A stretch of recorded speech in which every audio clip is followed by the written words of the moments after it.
தான் நம்முடைய ஆலயங்கள், நம்முடைய உருவ வழிபாடு, இதனுடைய கட்டமைப்பு அனைத்திற்கான அடிப்படை.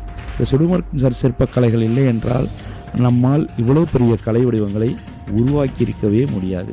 அதை நாம் மனதில் கொள்ள வேண்டும். பார்க்கலாம், பொறுமையாக பாருங்கள் எப்படி பகுதிகளாக பிரித்து அந்த சுடுமண் சிற்பங்களை உருவாக்கியிருக்காங்க.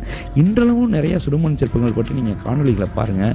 நிறைய சிற்பக் கலைஞர்கள், சிறந்த கலைஞர்கள் இது போன்ற செய்திகளை காணொலியில் பதிவிட்டிருக்காங்க. அதையும் கண்டிப்பாக நீங்கள் எடுத்து அதை பார்க்கணுன்றது எங்களுடைய தாழ்மையான வேண்டுகோள். இப்போ பார்க்கலாம், நீங்கள் பார்த்துருக்கீங்களே. அப்போ பாருங்கள், ஒரு பெரிய ஒரு சுடுமண் சிற்பம் ஒரு குதிரையோட வடிவத்தில் எப்படி பகுதிகளாக பிரிச்சிருக்கு, எப்படி இருந்திருக்கு பாருங்கள். தனித்தனியாக பகுதியாக பிரித்து அதெல்லாம் இணைச்சி எவ்வளவு அழகாக வடிவமைத்திருக்காங்க பாருங்கள்.